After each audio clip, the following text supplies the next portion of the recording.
So I'm John Michael. I'm with the Palm Springs Bureau of Tourism. We're located at the convention center right in downtown Palm Springs. I think what I love the most about Palm Springs is how sort of small and walkable the downtown area is. You know, we're part of the greater Palm Springs area, or I would say the Coachella Valley, but I represent the city of Palm Springs where it all started. So there's a lot of history, there's great culture involved with the tribe. Our museum is right downtown, so it has a real center of culture with character and history to it. One of the biggest events that happens in the city of Palm Springs is called Modernism Week. That happens every February. It's for about 10 days where it celebrates everything mid-century modern. So the architecture, the design, the interior design, the clothing, even the hairstyles, the hats, everything. So that's the biggest draw for the city of Palm Springs over the course of the year. And then also, should be mentioned, the biggest event that happens to the greater Palm Springs area is the Coachella Music Festival every year. So that's for 2 weekends in the middle of April. There's a bunch of other festivals around that in the beginning of April and at the end. So when we hit springtime, you know, whether it's an event that's in Palm Springs or it's an event that's in greater Palm Springs, we see people coming from all over the world to visit. Sure. So the busiest time of Palm Springs would be any time in springtime.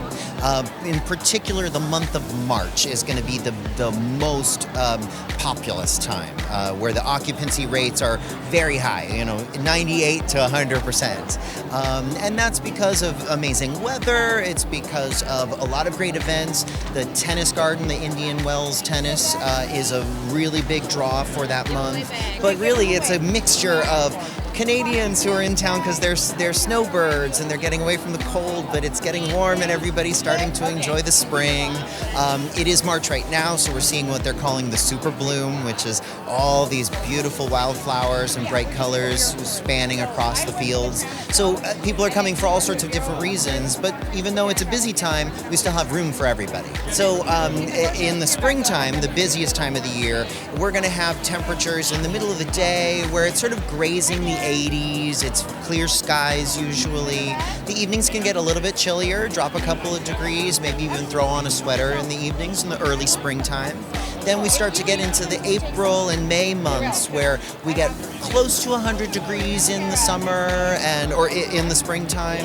A great time for the pool. It's very dry outside. Then we move into the June and July times where it is triple-digit temperatures. The Germans love to come and get their sunburns, and we as locals really love the hot temperature. We're in the pool, we're hanging out, it's cocktail time, it's relaxation time. We really enjoy that.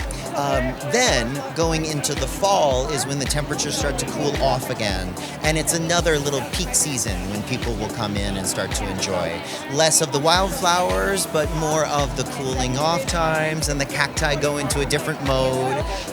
And then the winter time is still very popular, but that's a time where we get a lot of people from the Midwest and Canada and anywhere north where it's a little cold where they are or even really cold where they are. That's when they'll come to Palm Springs, and so we can see a different population of people coming throughout the year. Palm Springs is situated right up against the San Jacinto Mountains that protect the city from a lot of winds and storms. It gives us our own ecosystem there.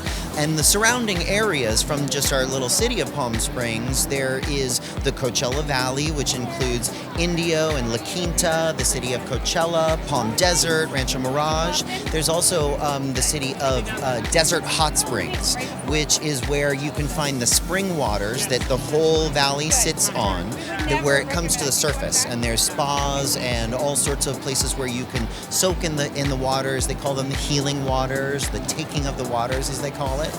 And then elsewhere in the Coachella Valley, one of the biggest draws that you'll find is people will go to Joshua Tree National Park. It's a very popular national park. It's a great day trip to do from your time in Palm Springs. And then people will even drive as far as the Salton Sea, or they'll do about a 3.5-4 hour drive to Las Vegas. It's a good way to get around to other areas. Of course, sort of the obvious areas are Los Angeles and San Diego, which are both 2-hour drive from Palm Springs. So what you're going to want to do, anyone who wants to know more about Palm Springs, all you got to do is go to visitpalmsprings.com.